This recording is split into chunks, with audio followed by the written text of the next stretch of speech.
আসসালামু আলাইকুম। কেমন আছো সবাই? তোমাদের নবম, দশম এবং এসএসসি পরীক্ষার্থী যারা আছো, তোমাদের সবারই একটা সমস্যা থাকে, সেটা হচ্ছে পদার্থবিজ্ঞানের আলোর প্রতিফলন অধ্যায়টি। তো এই অধ্যায়টিতে যেহেতু চিত্র আছে এবং আলোর রশ্মিগুলো নিয়ে যে চিত্রগুলো আছে সেগুলো সবারই একটু প্রবলেম হয়। এটার মূল কারণ হচ্ছে আমাদের বেসিকটা একটু নড়বড়ে থাকে। তো আমরা সেই বেসিকটা কিভাবে একটু শক্ত করা যায় তার জন্য আজকে একটা বেসিক ক্লাস হবে এটার উপরে। এবং ইনশাল্লাহ যদি আল্লাহ চায় তাহলে পরবর্তীতে হতে পারে এটার বাকি ক্লাসটুকু দেয়া হবে এবং পরবর্তীতে সুযোগ হলে আমরা অবশ্যই এটার সিকিউ এবং এমসিকিউ প্র্যাকটিস করে দেওয়ার চেষ্টা করব। তো চলো শুরু করা যাক। প্রথম প্রশ্ন হচ্ছে আমাদের আলোর প্রতিফলন। আমরা যে কথাটা বলতেছি যে আলোর প্রতিফলন, এই জিনিসটা কি? আলোর প্রতিফলন, তো আমরা আলো যা বলতে কি বুঝি? আলো মানে হচ্ছে এক প্রকারের শক্তি, তাই না? তো এখন এই আলো এক প্রকার শক্তি, তাহলে প্রতিফলন জিনিসটা কি? প্রতিফলন হচ্ছে কোনো কিছু, তো এক কথায় মনে করো ধাক্কা লেগে ফিরে আসা। মনে করো একটা টেনিস বল তুমি হাতে নিলে, সেটাকে তুমি ছুঁড়ে মারলে, দেয়ালে লেগে আবার তোমার কাছে ফিরে আসছে। যখন তোমার কাছে ফিরে আসছে তখন সেটাকে আমরা বলতেছি হচ্ছে প্রতিফলন, মানে তোমার কাছে ফিরে আসা। তো আলো কি করে?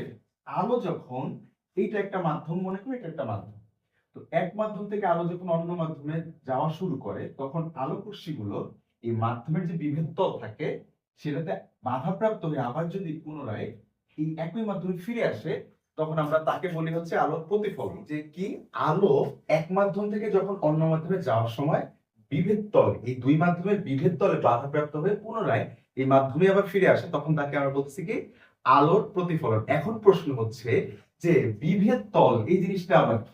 বিভেদ মানে কি? আলাদা করে যে, তাই না? তো আমরা ধরো বলি নিই এটা হচ্ছে একটা হালকা মাধ্যম আর এটা হচ্ছে একটা ঘন মাধ্যম বা ভারী মাধ্যম আমরা জানি। তো যখন এই হালকা মাধ্যম থেকে সে ঘন মাধ্যমের দিকে যাচ্ছিল তখন সে কি করে? বাধাপ্রাপ্ত হয়ে সে আবার পুনরায় এই মাধ্যমে ফিরে আসে। তো আমরা ধরো বোঝার স্বার্থে, ধরো আমরা যদি একটু এই কেবলটাকে নেই, কেবলটাকে, সেই কেবলটাকে যদি আমি একটু এই মাধ্যমে, এই যে আমার যে হাত, এটা ধরো বিভেদ তল, এইখানে যদি আমি একটু দিয়ে এই যে ওই মাধ্যমে যাওয়ার ট্রাই করি, মানে হাতের পাশে, তখন দেখো এটাকে যখন আমি এই যে এটাকে যখন আমি প্রেসারাইজ করছি সে কিন্তু আবার ঘুরে কি করতেছে? এই মাধ্যমে ফিরে আসতেছে। তো এরকম যদি বাধাপ্রাপ্ত হয়ে সে পুনরায় এই একই মাধ্যমে ফিরে আসে তখন তাকে আমরা বলছি কি আলোর প্রতিফলন। তাহলে আলোর প্রতিফলন কি? আলোক রশ্মি এক মাধ্যম থেকে অন্য মাধ্যমে যাওয়ার সময় মাধ্যমের বিভেদ তলে বাধাপ্রাপ্ত হয়ে যদি পুনরায় ওই মাধ্যমে ফিরে আসে তখন তাকে আমরা বলছি আলোর প্রতিফলন। ওকে, আলোর প্রতিফলন ক্লিয়ার। দ্বিতীয় কথা হচ্ছে এই আলোর প্রতিফলনের দুইটা সূত্র আছে আমাদের, তাই না?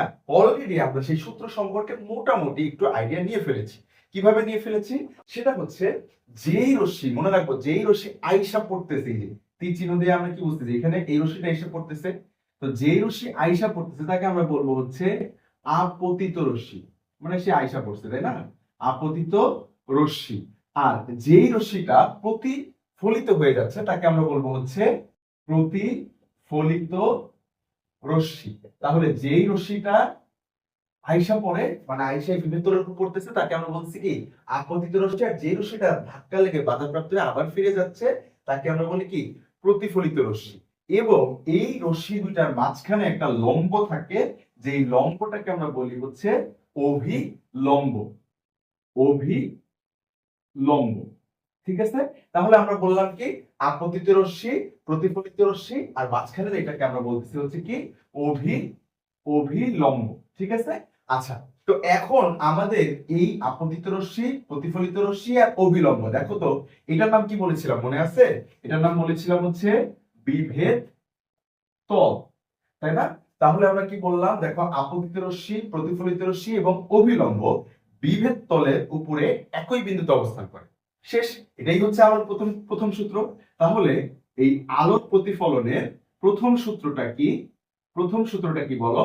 প্রথম সূত্রটা হচ্ছে আপতিত রশ্মি, প্রতিফলিত রশ্মি এবং অভিলম্ব। আপতিত রশ্মি, প্রতিফলিত রশ্মি এবং অভিলম্ব বিভেদ তলে একই বিন্দুতে, এই যে একই বিন্দুতে অবস্থান করে, এটাই আমার প্রথম সূত্র। তার মানে তোমার অলরেডি শেষ। কি বলো? আপতিত রশ্মি, প্রতিফলিত রশ্মি এবং অভিলম্ব বিভেদ তলে একই বিন্দুর উপরে অবস্থান করে। ডান। ওকে, এবার আসো আমরা আলোর প্রতিফলনের দ্বিতীয় সূত্রটা বলবো। অলরেডি আমরা দ্বিতীয় সূত্রটাও শিখে ফেলেছি। দেখো কিভাবে শিখেছি, সেটা হচ্ছে এই যে আপতিত রশ্মিটা আছে সেটা এই যে অভিলম্ব আছে না তার সাথে যেই কোণটা উৎপন্ন করে, এই যে এইখানে যে কোণটা উৎপন্ন হয়েছে এটাকে আমরা বলি হচ্ছে আপতন কোণ। আপতন কোণ, কোন আই দিয়ে এটাকে প্রকাশ করা হয়, এটাকে আমরা বলি হচ্ছে আপতন কোণ। তাহলে আপতিত রশ্মি অভিলম্বের সাথে যে কোণ উৎপন্ন করতেছে তাকে আমরা কি বলছি, আপতন কোণ। ওকে, এবার আসো একইভাবে প্রতিফলিত রশ্মি অভিলম্বের সাথে যে কোণ উৎপন্ন করে তাকে আমরা বলি হচ্ছে কোণ আর, মানে হচ্ছে প্রতিফলন কোণ। ঠিক আছে, তাকে আমরা বলছি হচ্ছে প্রতিফলন কোণ। ঠিক আছে, তাহলে আমরা এবার বলতে পারি যে আপতন কোণ কত আই এবং প্রতিফলন কোণ কত আর। এই আপতন কোণ সমান প্রতিফলন কোণ, আপতন কোণ কত আই সমান প্রতিফলন কোণ আর। এইটাই হচ্ছে আলোর প্রতিফলনের দ্বিতীয় সূত্র। তাহলে কি বললাম, আপতন কোণ এবং প্রতিফলন কোণ সর্বদা সমান। এই আপতন কোণ যা হবে প্রতিফলন কোণও তাই হবে। এটার মানে কি, যদি 30 ডিগ্রি কোণে আপতিত হয় তাহলে 30 ডিগ্রি কোণেই প্রতিফলিত হবে, যদি 50 ডিগ্রি কোণে আপতিত হয় তাহলে 50 ডিগ্রি কোণেই প্রতিফলিত হবে। তাহলে আমরা কয়টা সূত্র পাইছি, দুইটা, তাই না? দুইটা সূত্র কি বলো, আলোর প্রতিফলনের প্রথম সূত্রটা কি, আপতিত রশ্মি, প্রতিফলিত রশ্মি এবং অভিলম্ব বিভেদ তলের একই বিন্দুতে অবস্থান করে। এবং দ্বিতীয় সূত্রটা কি বলো, বলো দ্বিতীয় সূত্রটা হচ্ছে আপতন কোণ এবং প্রতিফলন কোণ সর্বদা সমান। তাহলে আপতন কোণটা কাকে বলে বলতো, আপতিত রশ্মি অভিলম্বের সাথে যে কোণ উৎপন্ন করে তাকে বলা হয় আপতন কোণ। এবং প্রতিফলন কোণ কি, প্রতিফলন কোণ হচ্ছে প্রতিফলিত রশ্মি অভিলম্বের সাথে যে কোণ উৎপন্ন করে তাকে বলা হয় হচ্ছে কি বলা হয়, প্রতিফলন কোণ। Good, very good. এবার আসো আমাদের তাহলে কি শেখা হলো, প্রতিফলন, আলোর প্রতিফলন কাকে বলে, আলোর প্রতিফলনের দুইটা সূত্র। এবার আমাদের নেক্সট টপিক হচ্ছে এই যে আলোর প্রতিফলন, এটা তো অবশ্যই একটা প্রকারভেদ আছে তাই না? সেই প্রকারভেদটা কি, আলোর প্রতিফলন অ্যাকচুয়ালি হচ্ছে, আলোর প্রতিফলন অ্যাকচুয়ালি হচ্ছে দুই প্রকার, তাই না?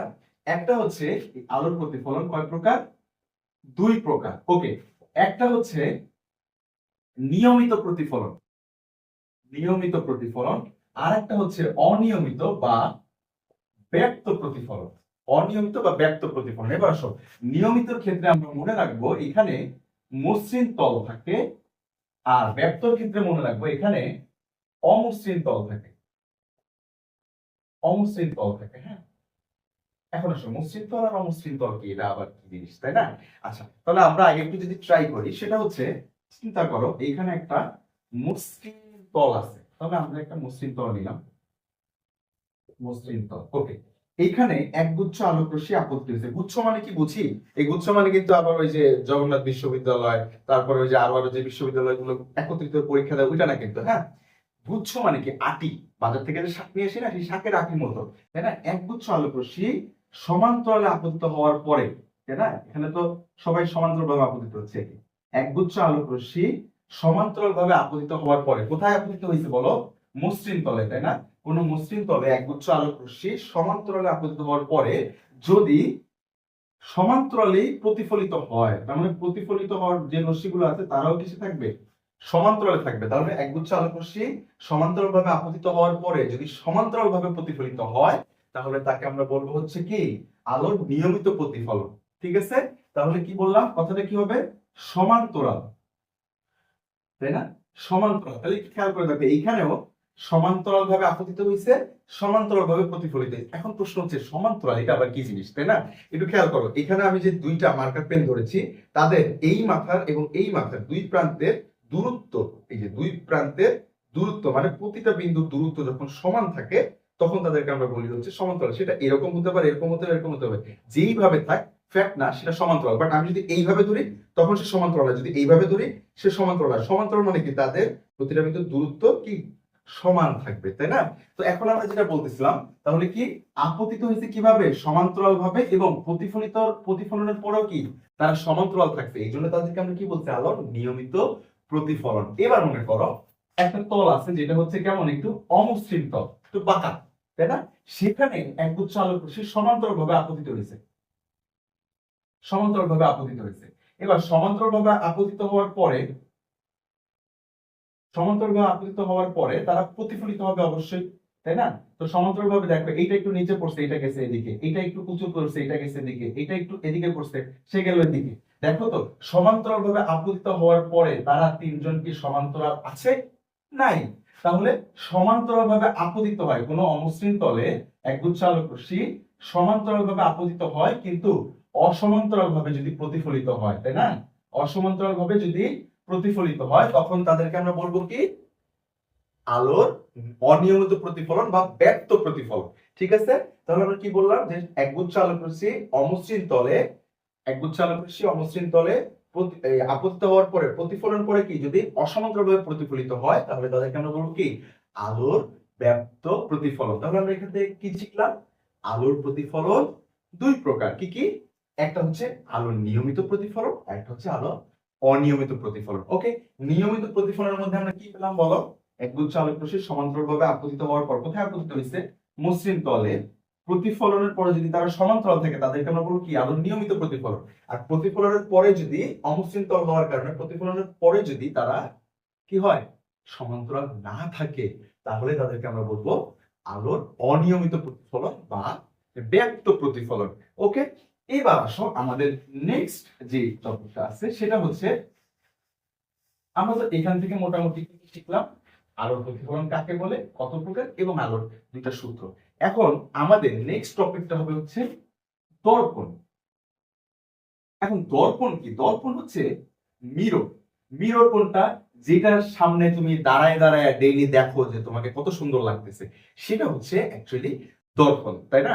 এখন দর্পণ কি শুধু তোমার চেহারা দেখার জন্য যেটা ওইটাই দর্পণ, নাকি আরো দর্পণ আছে? হ্যাঁ, আরো দর্পণ আছে। কি দর্পণ আছে, কোথায় আছে? আচ্ছা, দর্পণটা জিনিসটা কি, তাই না? দর্পণ হচ্ছে এক ধরনের স্বচ্ছ মাধ্যম বা যেখানে আলোর নিয়মিত প্রতিফলন ঘটে। তার মানে দর্পণে কি ঘটতেছে? আলোর নিয়মিত প্রতিফলন ঘটে, তাই না? এখন তাহলে দর্পণটা যে আমি যে দর্পণটা নিলাম, সেই দর্পণটা কি একই রকম? শুধু আমরা বাসায় যেটাতে দেখি যে দাঁড়ায় শুধু আমার চেহারাটা দেখা যাচ্ছে, এরকম দর্পণ না। দর্পণ অ্যাকচুয়ালি হচ্ছে দুই প্রকার। আমরা বাসায় যেটা ইউজ করি সেটা হচ্ছে সমতল দর্পণ, এবং আমাদের বাসার বাইরেও আমাদের বিভিন্ন গাড়িতে বা আমরা বিভিন্ন মাইক্রোস্কোপ বা বিভিন্ন স্কোপে যেগুলো ইউজ করি সেগুলো হচ্ছে গোলীয় দর্পণ। তাহলে আমাদের কাছে দর্পণ আছে কয় প্রকারের? দুই প্রকারের, সমতল দর্পণ এবং গোলীয় দর্পণ। এবার আসো, গোলীয় দর্পণ সে আবার, যেহেতু গোলীয় দর্পণ মানে কি? গোল, তাই না? গোলীয় দর্পণ সে আবার কয় প্রকার? দুই প্রকার, তাই না? কি কি বলো? উত্তল দর্পণ এবং অবতল দর্পণ। উত্তল দর্পণ এবং অবতল দর্পণ। তাহলে আমরা কি জানলাম বলো? দর্পণ সে কয় প্রকার? সমতল দর্পণ এবং গোলীয় দর্পণ দুই প্রকার, এবং গোলীয় দর্পণ সে আবার দুই প্রকার, উত্তল গোলীয় দর্পণ এবং অবতল গোলীয় দর্পণ। তাহলে আমরা যদি একটু দেখতে চাই তাহলে কেমন হবে বলতো? সমতল দর্পণ একদম সমান, তাই না? এখন দেখো এইটার পৃষ্ঠে এরকম পাড়া লাগানো থাকবে, তাই না? যেটাকে আমরা হচ্ছে যে সিলভার প্লেটিং বলি, যেটার জন্য আমরা দেখতে পাই নরমাল একটা গ্লাস আছে, সেটা থেকে আমরা চেহারা দেখতে পারবো না? অবশ্যই না। তার পিছনে এরকম পাড়া লাগানো থাকবে। আমাদের আঁকার সুবিধার্থে আমরা পিছনে এরকম দাগ দাগ দাগ দাগ দিয়ে বোঝাই যে এই সাইডে আলোর প্রতিফলন হবে না, এইখান থেকে আলো আসলে প্রতিফলন হবে। ঠিক আছে, এইবার উত্তল আর অবতলটা বুঝবো কিভাবে? দেখো, আমরা দুইটা গোলক থেকে, মানে একটা গোলক থেকে দুইটা অংশ কেটে নিচ্ছি, ঠিক আছে? এইবার আমরা যদি অবতল পৃষ্ঠে পাড়া লাগাই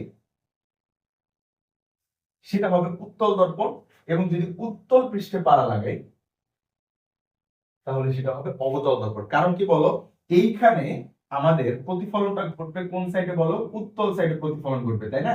এই যে ইমেজ হবে কোথায়? উত্তল সাইডে। আর এইখানে প্রতিফলনটা কোথায় হবে বলো? অবতল সাইডে প্রতিফলন ঘটবে। এই জন্য আমরা এটাকে বলি হচ্ছে কি? অবতল দর্পণ। তাহলে এটা হচ্ছে কি সমতল দর্পণ, এটা হচ্ছে উত্তল দর্পণ, এটা হচ্ছে অবতল দর্পণ। তাহলে দর্পণের আইডিয়া থেকে আমরা কি পেলাম? দর্পণ দুই প্রকার, সমতল দর্পণ, গোলীয় দর্পণ, এবং গোলীয় দর্পণ আবার দুই প্রকার, উত্তল দর্পণ এবং অবতল দর্পণ। তো আমাদের দ্বৈতের সমতল দর্পণের একটা প্রমাণ আছে, যেটা হচ্ছে আমরা আয়নার সামনে দাঁড়ালে যে আমাদের থেকে আয়নার যতটুকু দূরত্ব, আমাদের যে প্রতিবিম্বটা আয়নার অপোজিট সাইডে হচ্ছে তার দূরত্ব একদম সমান থাকে, তাই না? সেটা নিয়ে আমরা আলোচনা করবো। তার আগে আমরা অ্যাকচুয়ালি এই চ্যাপ্টার থেকে যেটা খুবই খুবই খুব